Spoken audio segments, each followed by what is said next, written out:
नमस्कार, बहुत बहुत स्वागत है आप सभी का। आप देख रहे हैं IBC 24। दोपहर के 3 बज रहे हैं और हम तीनों आपके लिए लेकर आए हैं बेहद ही खास कार्यक्रम, बेहद खास बुलेटिन। देश की खबरें बनी सुर्खियां। छत्तीसगढ़ में आज की बड़ी खबरें आखिर क्या हैं?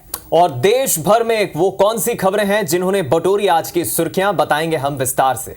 बिल्कुल, तो आज से हम नए बुलेटिन देश प्रदेश का आगाज कर रहे हैं। अब से हर रोज देखिए 3 बजे 3 एंकर्स के साथ देश और प्रदेश की 30 अहम खबरें। बोलो।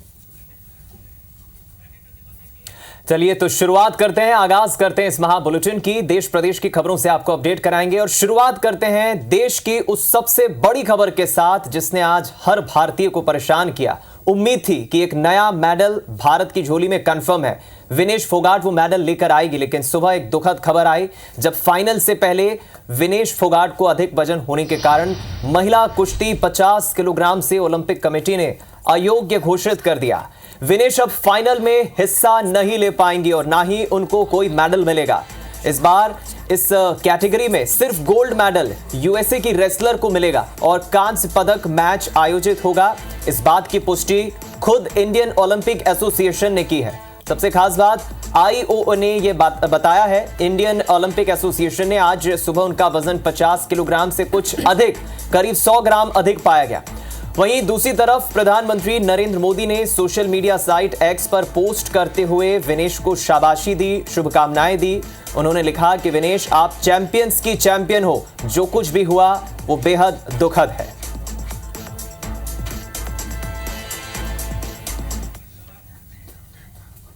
तो आज थी सारे देश की थी गोल्ड मेडल पर और नजदीक जाके नहीं तो डिस्क्वालीफाई हो गई। मैं तो माँ बाप में मेरे को तो दुख है, लेकिन सारे हिंदुस्तान को इस चीज़ का बड़ा दुख है। मध्य प्रदेश के पूर्व मंत्री और पूर्व सांसद सज्जन सिंह वर्मा के बयान पर बवाल मचा हुआ है। मध्य प्रदेश की खबरों का रुख कर रहे हैं। सज्जन सिंह वर्मा ने कहा कि बांग्लादेश के प्रधानमंत्री की तरह ही भारतीय प्रधानमंत्री नरेंद्र मोदी के निवास में भी जनता घुस जाएगी।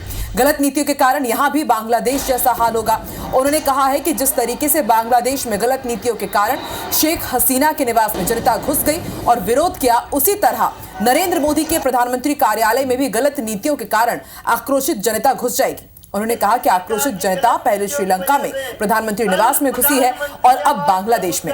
अब अगला नंबर भारत का है। जवाब में ऊर्जा मंत्री प्रद्युम्न सिंह तोमर ने कहा है कि कांग्रेस पार्टी देश में अराजकता और लोगों को तोड़ने की बात करती है, जबकि प्रधानमंत्री जोड़ने की बात करते हैं।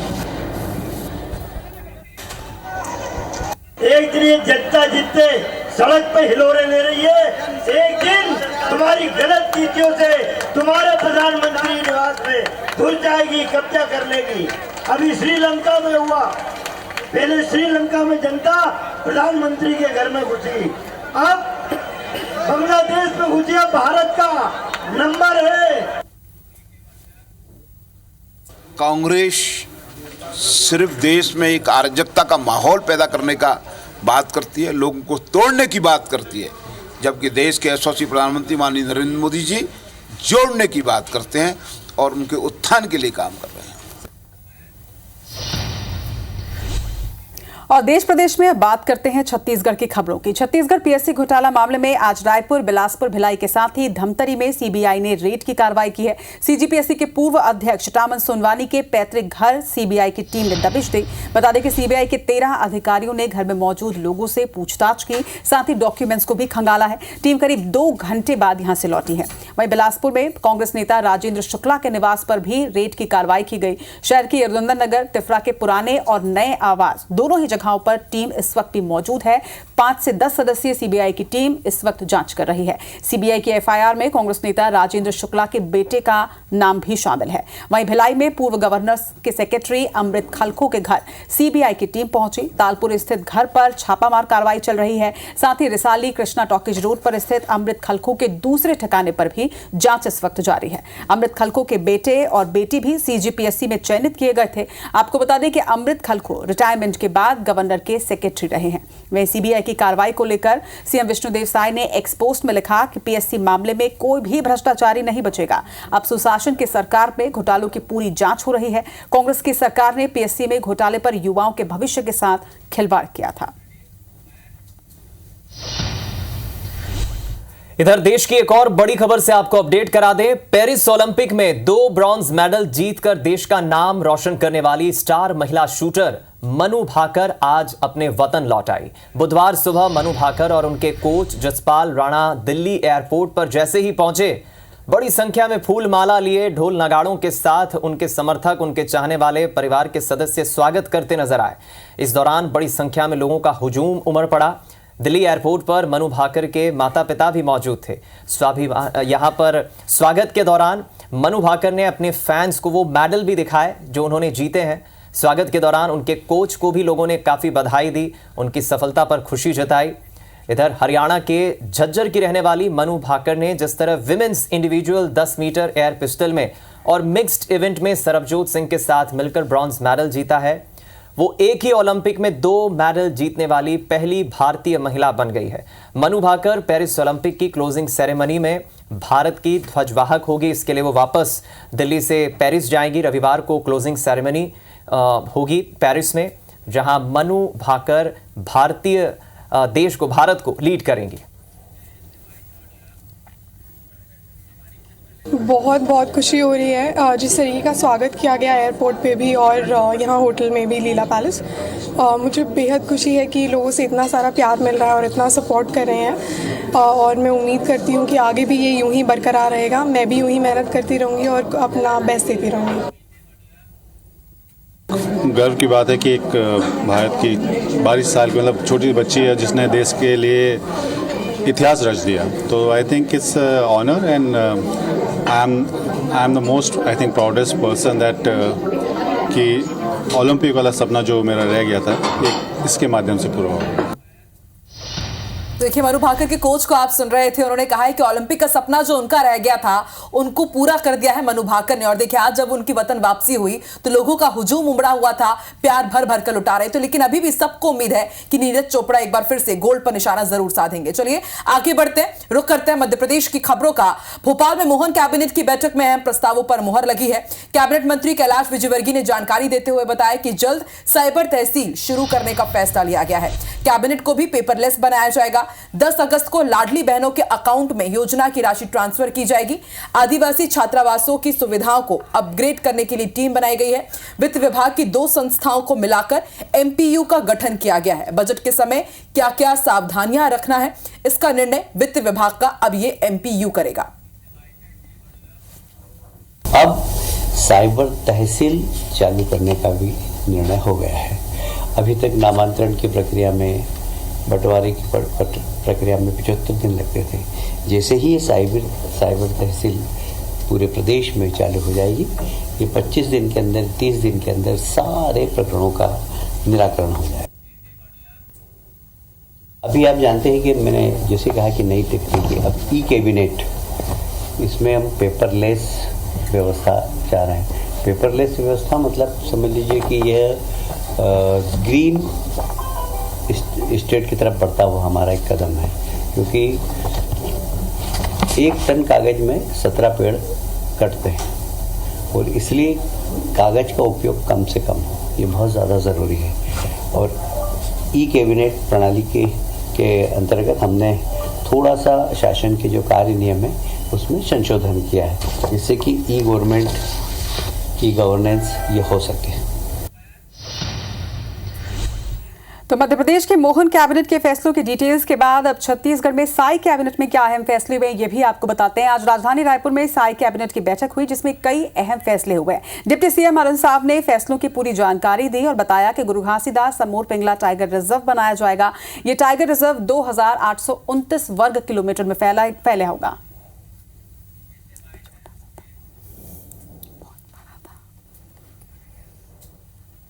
राज्य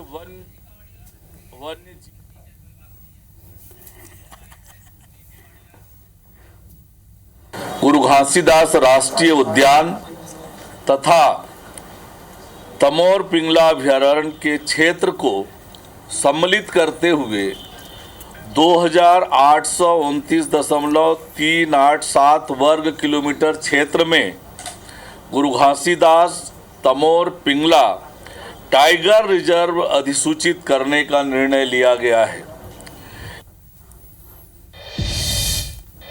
चलिए 2047 तक विकसित छत्तीसगढ़ की एक अहम भूमिका होगी, शायद सरकार की कोशिश है। उसी कड़ी में अहम बैठक आज आयोजित हुई। एक बार फिर देश की बड़ी खबर का अपडेट आपको बता दें।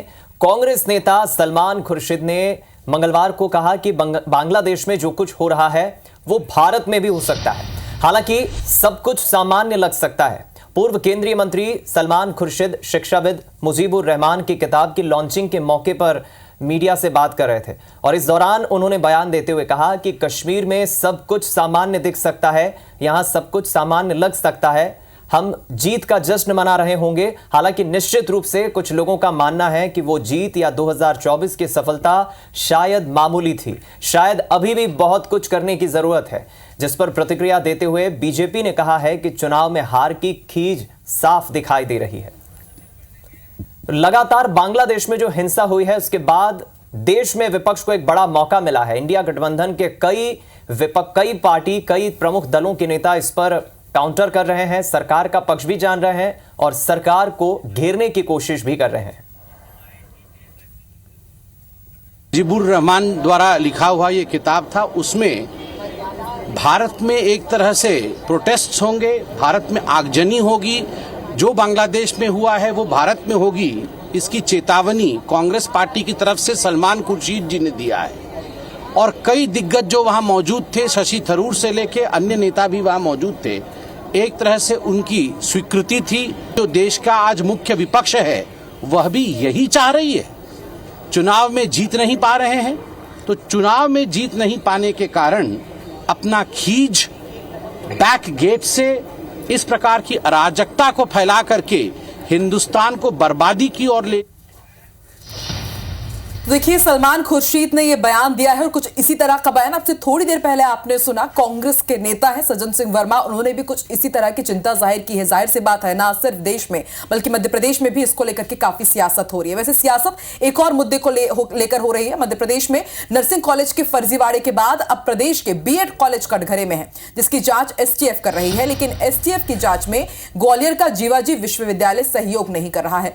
एसटीएफ 2 बार कॉलेजों की जांच और उसके डॉक्यूमेंट्स को लेकर रिमाइंडर दे चुका है। वहीं अब इस मामले में एनएसयूआई कूद गई है और बीएड कॉलेजेस में बढ़ती जा रही ढिलाई के खिलाफ जीवाजी विश्वविद्यालय के कैंपस में अनिश्चितकालीन भूख हड़ताल पर बैठी है। हड़ताल का आज तीसरा दिन है। एनएसयूआई रामधुन के साथ प्रदर्शन कर रही है। कल भी हमने आपको तस्वीर दिखाई थी, सुंदरकांड का पाठ किया जा रहा था। एनएसयूआई के नेताओं का कहना है कि यूनिवर्सिटी ने दरअसल ऐसे बीएड कॉलेजेस को मान्यता दे दी है जिनके पास खुद की बिल्डिंग तक नहीं है, इसलिए ऐसे कॉलेजेस की जांच होनी चाहिए। साथ ही दोषी यूनिवर्सिटी के अधिकारियों के खिलाफ भी कार्रवाई होनी चाहिए। आज रामधुन भी बजा रहे हैं। कम से कम आवेदन निवेदन से नहीं, आंदोलनों से नहीं, तो भगवान की जब 24 घंटे धुन सुनाई देगी तो हो सकता है कि मन जाग जाए उनका, भगवान का नाम सुनकर, भजन सुनकर उनकी आत्मा बोलने लगे कि नहीं, हमें जो गलत है उस पर कार्रवाई करना चाहिए। अच्छा, ये वाले जो कॉलेज के पीछे जो फोटो लगे हुए हैं ये सिर्फ कागजों में ही चल रहे हैं, मतलब एक बिल्डिंग में 7-7 कॉलेज चलाए जा रहे हैं। हम लोगों ने शिकायत भी की है, लेकिन अभी उनके समझ में नहीं आ रहा है। कॉलेजों पर कार्रवाई करके छात्रों को जीवन के साथ, भविष्य के साथ खिलवाड़ ना करें।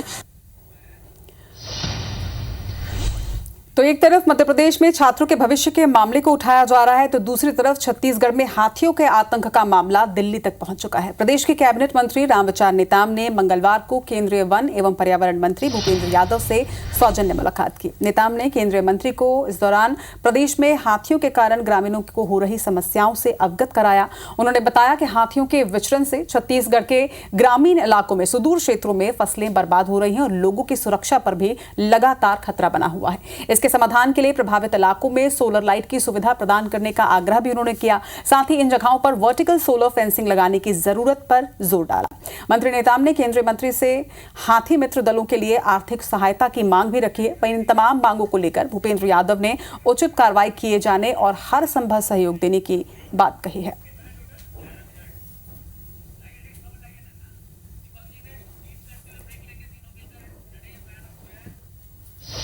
मध्य प्रदेश की खबर का रुख करते हैं। राजधानी भोपाल से बड़ी खबर अपने दर्शकों को बता दें। मध्य प्रदेश में राज्यसभा की एक रिक्त सीट पर उपचुनाव होना है। केंद्रीय मंत्री ज्योतिरादित्य सिंधिया के इस्तीफे के बाद से ये सीट खाली हुई है और इस पर चुनाव 3 सितंबर को होना है। 14 अगस्त से 21 अगस्त तक नामांकन भरे जाएंगे। 26 अगस्त को नाम वापसी की अंतिम तारीख रहेगी। तो यानी कि अब सियासी समीकरण राज्यसभा के लिए रिक्त हुई एक सीट को लेकर के मध्य प्रदेश में बहुत तेजी से बदलते हुए नजर आएंगे। 3 सितंबर को इसको लेकर चुनाव होना है। चलिए, मेजॉरिटी तो मध्य प्रदेश में बीजेपी के विधायकों की काफी अधिक है और इसमें कोई शक नहीं है कि राज्यसभा सांसद बीजेपी से चुना जाएगा।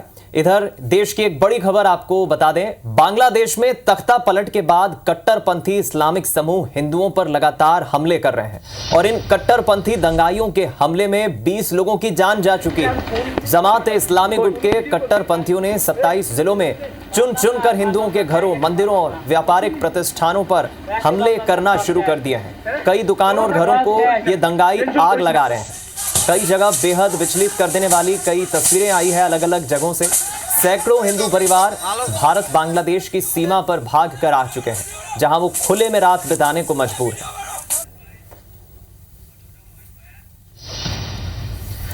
इधर राजधानी भोपाल में दिन दहाड़े शराब कारोबारी से लूट का सनसनीखेज मामला सामने आया है। गोविंदपुरा थाना इलाके के सुभाष नगर विश्राम घाट के सामने स्थित रचना टावर के फ्लैट में स्थित दफ्तर में लूट की वारदात हुई है। शराब कारोबारी के ऑफिस में घुसे 2 अज्ञात बदमाशों ने बंदूक की नोक पर 15 लाख रुपए की लूट की है। खास बात यह है कि जिस रचना बिल्डिंग के जिस फ्लैट में लूट की इतनी बड़ी वारदात को अंजाम दिया गया, बदमाश हथियारों से लैस थे। उन्होंने बिल्डिंग की पहली मंजिल पर स्थित शराब कारोबारी संतोष साहू के ऑफिस में घुसकर इस पूरी वारदात को अंजाम दिया।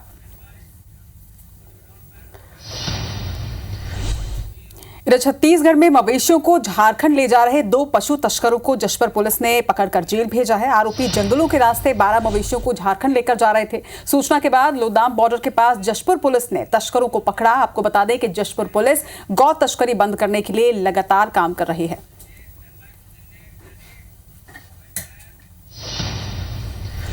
तो मध्य प्रदेश में आज क्या खास था, ये मैंने आपको बताया। छत्तीसगढ़ की खबरों से मैंने आपको किया अपडेट और देश की खबरों से मैंने किया अपडेट। कल फिर मिलेंगे इसी समय इस खास बुलेटिन में। तब तक हम तीनों को दीजिए इजाजत। नमस्कार।